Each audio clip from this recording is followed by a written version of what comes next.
제가 이제 몇 주 전에 그 영성의 기본기 첫 번째에 대해서 말씀을 전했습니다. 그때 이제 아벨의 데스티니에 대해서 말씀을 드렸고, 그 아벨의 데스티니는 이제 예배자로서 사는 데 있었다 하는 말씀을 나눴습니다. 히브리서 11장이 이제 아벨로부터 이제 믿음의 그 행진을 해나가는데, 히브리서 11장이 믿음장이잖아요. 그 믿음장에 등장하는 그 믿음의 위인들은 믿음으로 자신의 데스티니를 이루어간 사람들이라고 볼 수가 있어요. 예. 다 하나님께 이제 의인으로 인정받은 분들인데, 바꿔 말하면 이 땅에서 자신들의 데스티니를 이루어간 사람들이다. 데스티니는 뭘까? 데스티니는 나를 향한 하나님의 계획입니다. 하나님께서 나에게 어떤 뜻과 계획을 가지고 있는가를 알고 그 길을 갈 때 데스티니를 이루고 있다, 이렇게 말할 수 있습니다. 그럼 비전은 뭘까? 비전이라고 하는 것은 그 데스티니가 성취된 상태, 성취된 모습, 이제 우리가 이렇게 말할 수가 있어요. 아벨이 제사 한번 제대로 드려놓고 형에 의해서 피살되는 그런 그 허망한 삶을 살았던 것 같지만은, 그러나 하나님께서는 그가 자신의 데스티니를 이루었다고 보시는 거예요. 그래서 히브리서 11장에 그 믿음의 반열에 이름을 올린 거죠. 그래서 아벨은 예배자로서의 데스티니를 이룬 사람이다, 이렇게 볼 수가 있습니다. 그 다음에 이제 그래서 영성의 기본기가 예배에 있는 건데, 그 다음에 등장하는 에녹은 또 에녹에게 주어진 그 데스티니를 잘 이루어낸 사람입니다. 우리 그 구약이나 신약 성경을 볼 때 에녹에 대한 자료가 그렇게 많지가 않아요.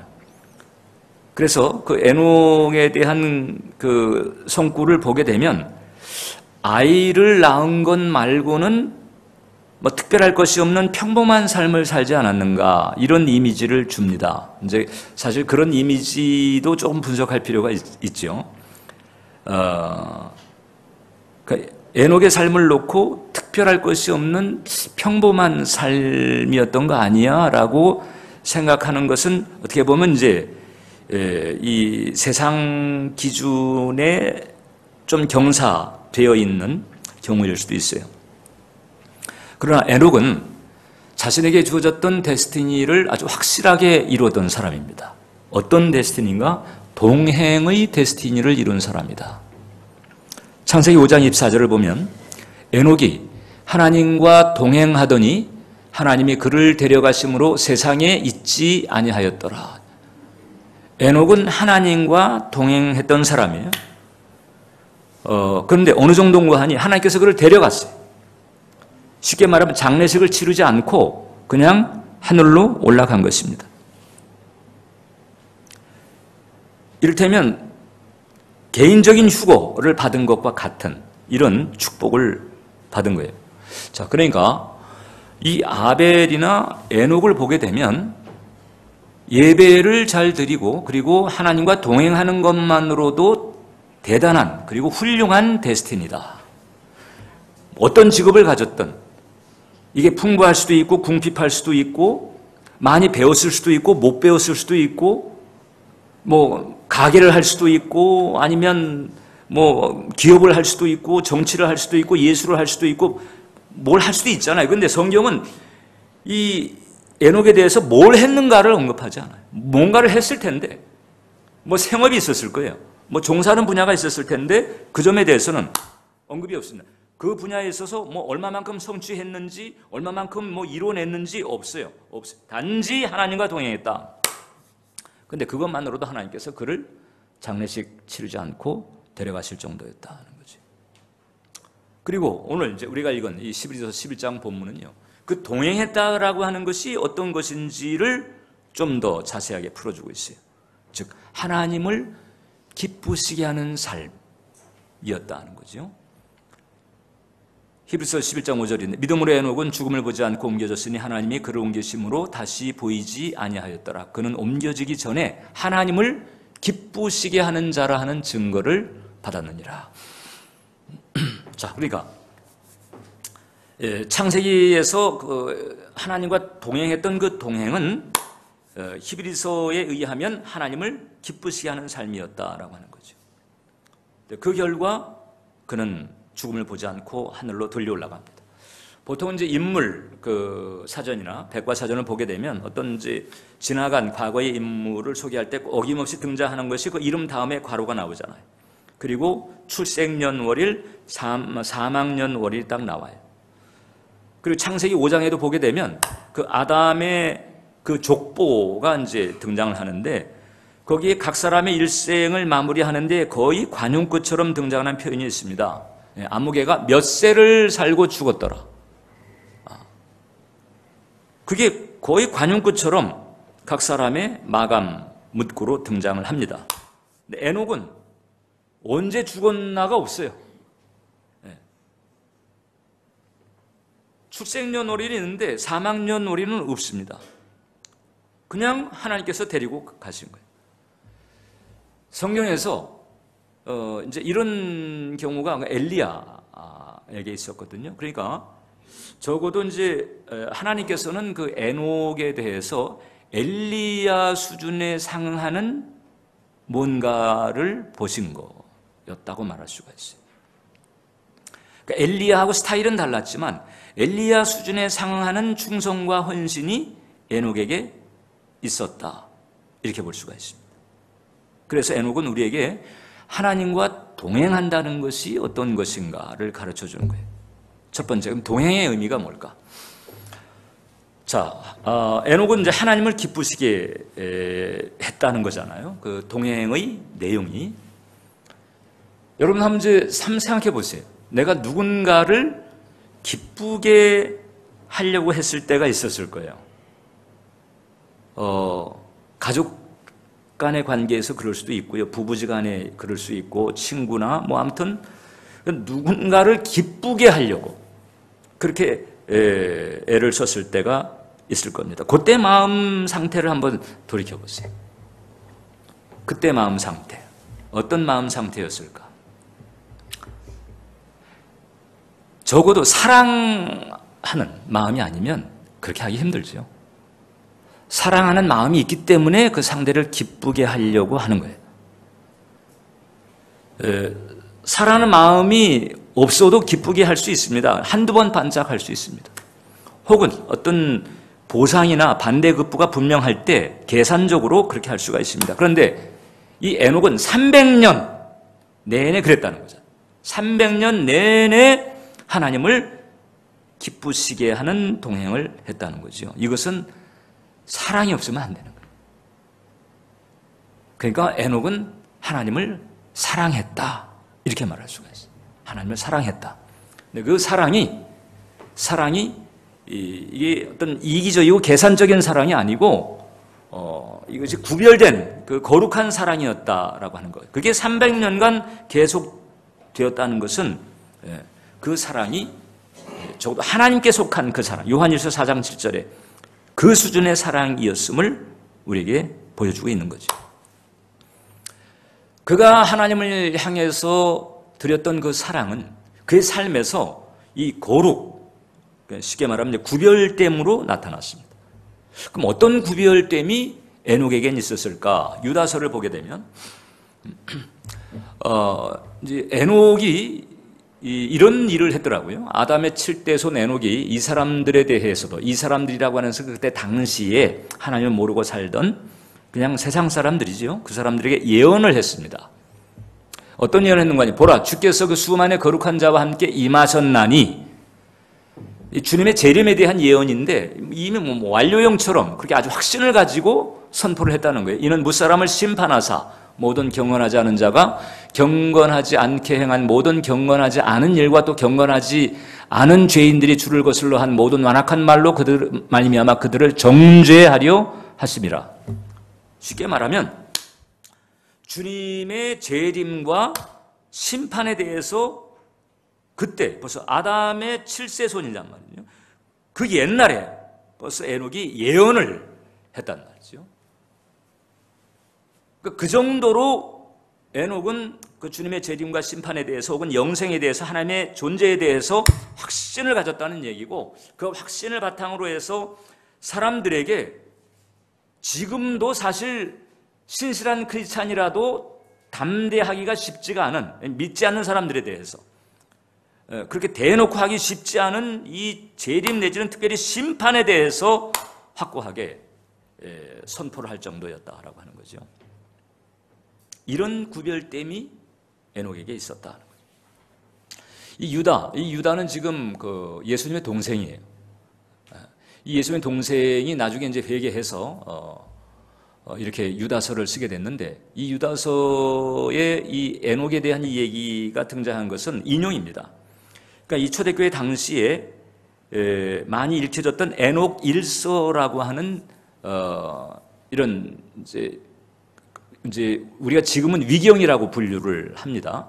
그때 당시에는 이게 거룩한 문서로 구분됐던 그런 이제 자료가 있었는데, 에녹 일서, 우리 이제 성경 66권에는 포함되지 않았어요. 여러 가지 그 경전으로서는 좀 적합하지 않은 이런 부분들이 있어가지고 이제 그래서 위경으로, 정경이 아니라 위경으로 분류가 된 건데, 그 에녹 일서를 보게 되면 그 에녹에 대한 스토리들이 비교적 많이, 우리 지금 66권 성경에는 단 뭐 몇 줄 정도지만 거기는 에녹의 스토리가 많은 거예요.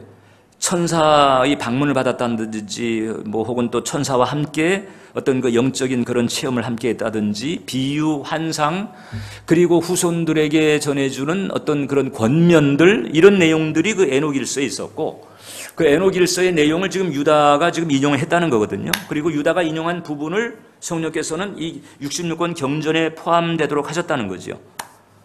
그리고 사실 초대 교부들, 즉 아직 이 66권 성경이 딱 확정되기 이전에 그 초대교회 교부들, 그 내노라 하는 그 신실한 교부들도 이 에녹 일서의 내용을 적지 않게 인용을 했다는 것입니다. 왜냐하면 그 유대인들 사이에는 이 에녹이 하나님의 비밀을 아는 자로 그렇게 인정을 받았기 때문에 그래요. 에녹의 어떤 그런 흔적을 보게 될 때, 에녹은 동시대 사람들과 달리 아주 경건한 삶을 살았다. 구별된 삶을 살았다. 그리고 그것이 하나님을 향한 사랑이었고, 그 사랑으로 하나님을 기쁘시게 하는 동행을 했다는 것이. 에녹하고 비슷한 시대를 살았던 사람들이 있어요.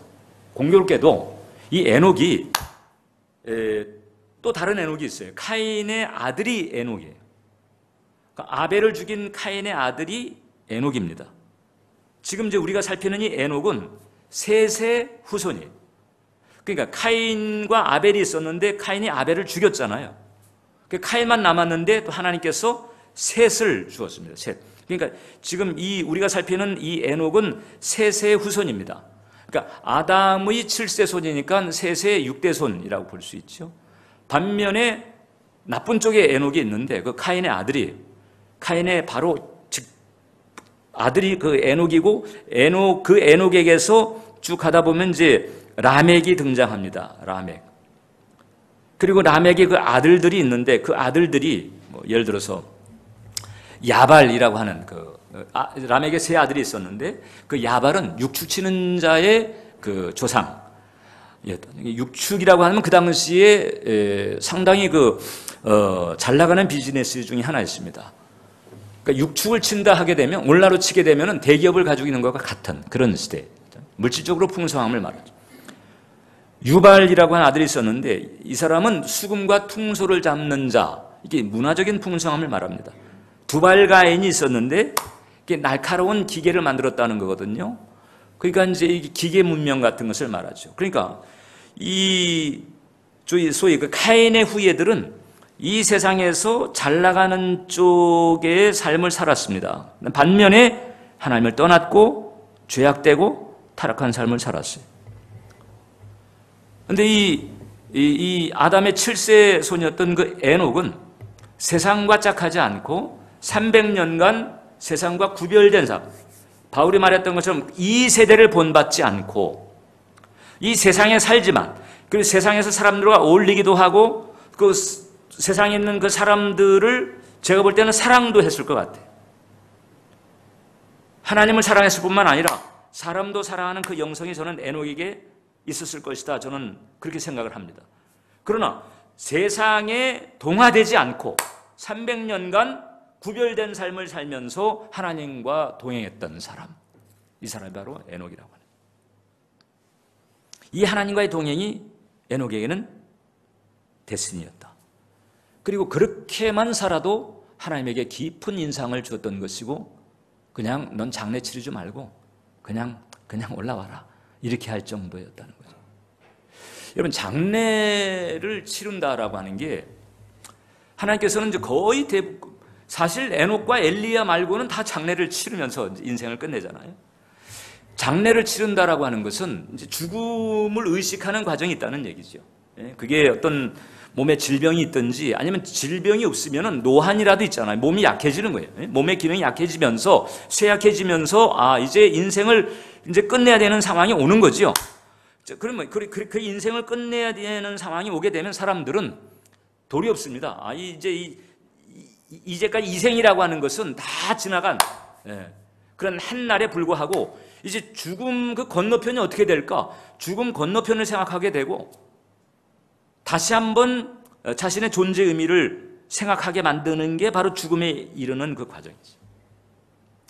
하나님이 죽음에 이르는 과정을 거의 모든 사람들에게 다 허락하시는 거예요. 그런 과정에서조차도 좀 정신을 차리고 인생을 돌이켜보고, 그리고 죽음 건너편을 생각하면서 그때라도 정신을 차리고 주님 앞에 돌아오기를 원하시는, 이런 맥락에서 모든 사람에게 그런 그 죽음에 이르는 이런 과정을 허락하신다고 저는 생각해요.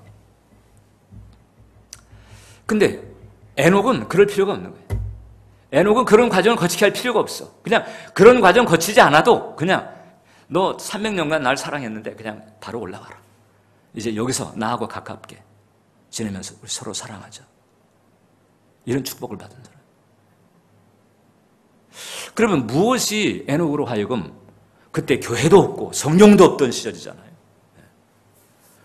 그 시절에 그냥 자기 혼자 모두 다 그냥 이 죄악과 쾌락을 따라서, 혹은 뭐 영생도 없고 하나님도 없고 그냥 돈과 힘이 최고라고 생각하는 그런 세상판에서 홀로 신앙의 길을 어떻게 가게 만들었을까? 두 번째, 에녹에게는 구별된 세계관이 있었다. 이런 거죠. 구별된 세계관. 이미 제가 이제 말씀드린 것처럼 유다서 나와 있는 그 에녹에 대한 구절을 보게 되면, 지금 예언을 하고 사람들에게 주님의 재림과 심판에 대해서 그렇게 경고할 정도의 영성이면 틀림없이 에녹에게는 어느 시점에선가 우리식으로 하게 되면은 이 거듭남의 신비를 체험하는 그런 은혜가 주어졌을 것이다 보는 거지. 그러지 않으면은 그런 예언을 할 수가 없고요. 그러지 않으면은 그때서부터 지금 우리도 주님의 그 재림과 심판에 대해서 언제일까? 때로는 의심하기도 하고 흔들리기도 하고 그런데, 그때 그 시절에 그 주님의 재림과 심판에 대해서 그런 그 예언적인 그 영적 감각을 가진다라고 하는 게 쉽지가 않은 거지. 그래서 그런 그 은혜 체험을 통해 가지고 이 에녹은 세계관에 확실한 변화가 있었다, 이렇게 볼 수 있습니다. 세계관이라고 하는 것은 뭘까? 세계관은 가치 기준 혹은 사고 방식, 생활 방식, 이것을 담고 있는 게 세계관입니다. 그러니까 세계관은 이 정신세계의 가장 근원을 말하고 있다, 이렇게 볼 수가 있어요. 그러니까 한 사람이 달라지려면 세계관이 달라져야 돼요. 세계관이 달라지지 않으면 그 사람이 달라지기가 쉽지가 않습니다. 그래서 진정한 회심이라고 하는 것은 그 정신세계의 핵심에 속하는 그 세계관이 달라져야 진정으로 회심을 했다, 이렇게 말할 수 있다는 거잖아요. 그 선교학자들이 하는 얘기.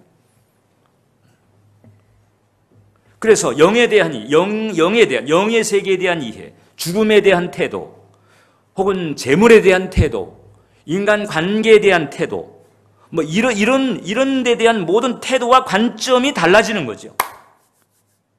그때 비로소 진정한 회심이 주어졌다. 이렇게 볼 수 있다는 것.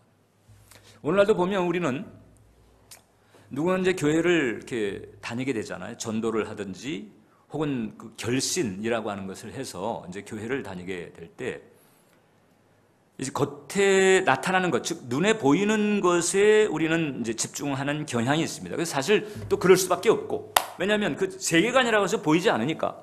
그러니까 이 사람이 성수주의를 하나 안 하나 이제 이걸 본다든지, 혹은 뭐 담배를 끊었나, 술 끊었나, 뭐 성경을 잘 읽고 있나, 아니면 또 교우들이나 이런 사람들과 이렇게 좋은 교제를 가지고 있나, 이제 겉으로 드러나는 것을 보면서 제대로 신앙의 길을 가고 있는지를 측정합니다. 그리고 사실 또 그럴 수밖에 없고, 보이지 않는 것이 세계관의 영역이니까. 그러나 실제로 가장 중요한 것은 보이지 않는 그 세계관이 뒤집어져야 진짜, 그리고 제대로 구원받았다 이렇게 말할 수가 있다는 거거든요. 이 세계관이 변하지 않은 데서 오는 여러 가지 오류, 오차들이 선교지에는 많아요. 그 힌두교가 이제 지배하고 있는 인도에 파송된 그 한인 선교사가 학생 사역을 하게 됐는데, 그래서 이제 캠퍼스 사역을 하는 거죠. 그 캠퍼스에서 복음을 전하다가 이제 한 여학생에게 복음을 전했고, 이 복음에 대한 반응을 보이면서 이제 성경을 공부하게 된 거죠. 그래가지고 그 여학생과 함께 이제 성경을 공부하면서 어떻든 진리에 대해서 깨우침을 가지도록 기도했는데, 어느 날 마음에 이제 감화가 왔는지 이제 예수님을 영접하겠다는 의사를 표시를 한 거예요. 할렐루야. 그리고 그 다음에 이제 결심 기도를 인도해가지고 예수님을 영접하게 한 거지. 그래서 이제 계속 이제 성경 공부를 이제 하면서 그 다음에 어느 시가 되었을 때 이제는 전도에 대해서 좀 권유해도 되겠다 이렇게 생각하고는 그 여학생한테 이제는 주변에 있는 사람에게 이제 전도를 좀 하는 게 어떠냐 이렇게 권유를 한 거예요. 그러니까 이 여학생이 알았습니다 대답을 하고, 그러니까 얼마 지났는데 얼마 지난 뒤에 이 여학생이 밝은 표정으로 딱 오더니 선교사님 제가 전도했습니다. 이야, 이 진도가 잘 나간다 이렇게 좋아하면서 누구한테 전도했는가 이렇게 물어봤더니 그 여학생이 자기가 기르는 개에게 전도를 했다는 거예요. 그러니까 그 선교사님이 틀림없이 그런 생각을 했을 것 같아요. 이게 무슨 또 개 같은 소리인가 그렇게 해서. 그래서 아니 이게 개한테 전도하다니, 그래가지고 그게 무슨 죄인가 이제 물어봤거든요. 그랬더니 그 여학생이 그러더라는 거죠. 그 자기 집에 기르는 개를 이렇게 쭉 보는데 그 눈이 그렇게 순하더래. 이 개 순한 눈을 가진 거 봐가지고 이 개의 전생은 틀림없이 사람이었을 것이다. 자, 그러니까 이 순한 눈을 가진 개가 이제 후생, 다음 생에는 사람으로 태어날 것 같아. 그래서 성경을 미리 전했다는 거예요. 예, 복음을 미리 전했다는 거예요. 예, 그 윤회라고 하는 그 힌두교 세계관을 그대로 가지고 있는 거죠. 자기 세계관은 바꾸지 않으면서 그냥 예수님이라고 하는 또 하나의 구원자를 그냥 받아들인 거예요. 플러스 한 거죠. 그냥 하나 추가했을 뿐이지 이걸 교체한 게 아니에요. 교체한 게 아니에요. 그러니까 이 선교사님이 이제 경악할 수밖에 없죠. 야, 이걸 어떻게 뒤집어야 되나? 그러니까 제대로 된 전도라고 하는 것은 그 속에 있는 세계관을 뒤집는 거지. 제가 이제 새롭게 사역을 하면서 그 영성이라고 하는 부분을 확실하게 복음적으로 이걸 세울 필요가 있다. 저 자신도 마찬가지고 우리 교우들도 마찬가지고. 근데 영성을 새롭게 한다는 것은 쉽게 말하면 세계관을 변화시켜야 돼요. 이제 이전까지 물들었던, 태어나서부터 예수님 만나기 전까지 물들었던 돈과 힘이 최고고, 뭐 외모가 뭐 잘 먹고 잘 입고 잘 사는 게 최고고, 그 다음에 아니면 뭐 쾌락이라든가 뭐 죽은 건너편에 뭐 별게 있겠어 이러면서 지금 이생의 삶에 집중하는 이런 이게 세상의 기준이잖아요. 이게 세상의 경향이잖아요. 예. 근데 성경은 그 대목에 대해서 육신의 종인과 안목의 종인과 이생의 자라는데 이것은 아버지께로부터 온 것이 아니다라고 한 거잖아요. 자, 그러니까 이제 이전까지 그 깊이 물들었던 그건 아예 그냥 그 판에서 자랐어요. 그 판에서 자랐다고. 예? 이걸 뭐 그렇지 않을 수도 있는데 그런 세계관을 선택한 게 아니고, 예? 그런 세정적인 세계관을 선택한 게 아니고 아예 처음서부터 그런 세상적 세속적 세계관에 철저하게 장아지처럼 물들은 상태로 지내다가 이제 이 복음적 세계관을 접한 거거든요. 근데 그 힌두교 여학생이 그런 것처럼, 예, 우리들 중에서도, 예, 그런 세계관이 변하지 않은 채 그냥, 예, 나에게 좋으니까 뭐 구원도 주고 축복도 주고 평안도 주고 이럴 수 있다고 하니까 아니 그러면 좋아, 그러면 그거 준다는데 뭐 이렇게 받아들이는 이런 경우가 없다고 누가 보장하냐고. 여러분 모두가 다 그렇다는 얘기가 아니고, 예, 이게 이제 그럴 수 있는 거거든요. 세계관이 이게 변화되지 않으면 그래서 제대로 구원받았는가 하는 이 부분을 우리가 짚어봐야 된다는 그런 필요성이 있다는 거죠. 아담의 타락 이래로 여러분 하나님과의 소통이 단절돼 버렸어요. 지금 이제 에녹 때만 해도 그렇죠. 아담의 타락 때서부터 에덴의 동쪽으로 쫓겨났고 하나님과의 소통이 단절됐어요. 하나님에 대한 지식이 없어요. 영적으로 깜깜하고 사탄의 체계가 그때서부터 물밀듯 밀고 들어와가지고, 예, 그 사탄의 체계로 이 세상을 장악해버렸어요. 모든 가치관서부터 사고방식에서부터, 예, 뭐 야발, 유발, 뭐 두발가인, 뭐 이 걔네들의 시스템, 그 아주 상징적인 표현이죠. 그 시스템으로 이 세상이 딱 그렇게 딱 체계가 잡혀져 버렸어요. 에베소 4장 18절을 보면 그들의 총명이 어두워지고 그들 가운데 있는 무지함과 그들의 마음이 굳어짐으로 말미암아 하나님의 생명에서 떠나 있도다. 하나님의 생명에서 떠나, 이게 하나님의 생명, 이 조회라고 하는 것의 본질은 하나님과의 관계, 하나님의 연합에 있는 거거든요. 근데 그게 떠나 있는 거예요. 그러니까 뭐 영적으로는 어두워지고 썩어질 것에만 탐닉하는 이런, 예, 세상에 우리가 살고 있는 거예요. 이런 세상 가운데에서 에녹은 보이지 않는 하나님, 그리고 그의 나라에 대해서 확신을 하면서 그 줄에 서가지고 거룩한 왕따됨을 각오하면서 하나님과 동행하는 길을 갔다는 거죠. 아마도 그런 그 은혜 내지는 계시적인 깨달음을 받는 체험이 내적으로 있었을 것이라 보는 거죠. 아, 이게 인생이 그냥 죽는 것으로 끝나는 게 아니구나. 이게 세상이 잘 나가는 게 이게 최고인 것 같지만 이게 결국은 썩어질 거구나. 인생에 고난이 많은 이유가 뭘까? 죄 때문이로구나. 영생이 있고 장차 주님의 재림이 있고 심판이 있다. 그것은 또 다른 세계가 있다는 거잖아요. 재림하실 주님이 있고 이 땅은 심판을 받고 그 또 다른 세계가, 보다 더 넓은 세계가 있다라고 하는 이에 대한 확신을 가지게 되면서 확실하게 하나님 쪽으로 방향을 틀고 300년간 그 세계에 들여보내주신 그 하나님께 감사하면서 그 하나님을 사랑하는 마음으로 하나님을 기쁘게 하는 길을 갔다는 거죠. 또 한 가지, 에녹의 동행이 가지고 있는 또 한 가지 특징이 있습니다. 바로 이제 하나님과 뜻이 같았다. 즉 하나님과 마음이 합한 그런 길을 갔다는 거죠.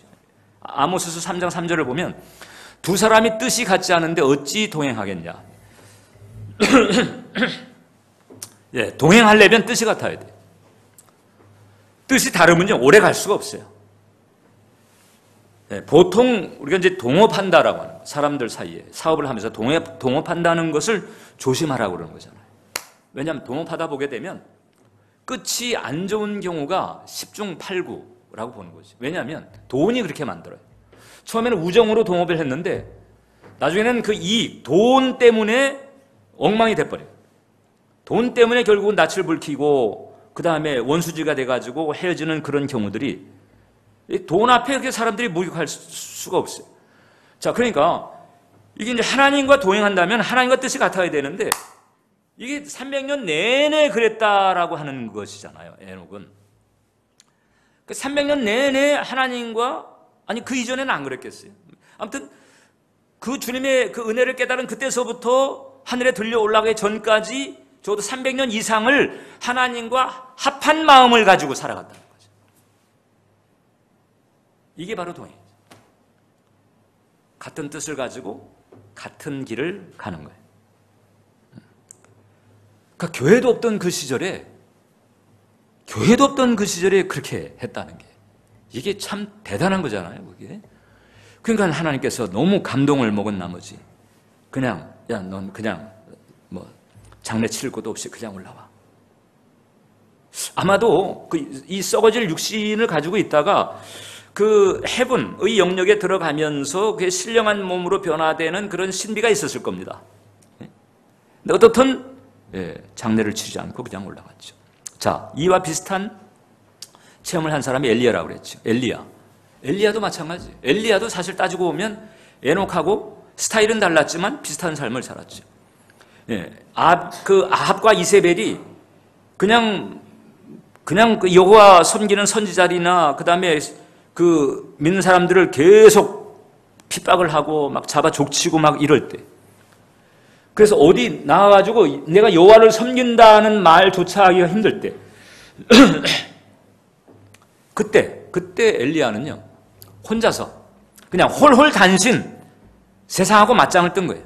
왕에게 도전하고, 그 다음에 바알과 그 아세라 그 선지자들 그 당시 주리였던, 그래도 그 사람들이 주리일 수가 없는 그 이스라엘에서 주류 세력으로 자리 잡고 있었던 바알과 아세라 그 선지자들과 함께 또 대결을 하고, 뭐 혼자서 하나님 영광 드러내겠다고, 하나님의 존재를 드러내겠다고, 하나님의 위신을 지켜드리겠다고 혼자서,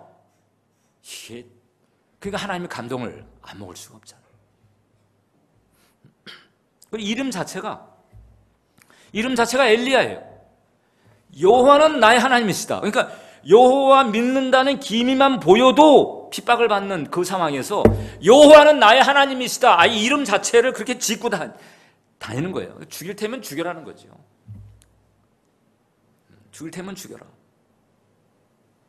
그랬더니 하나님께서 엘리야, 너 장례 치르고 뭐고 할 거 없다.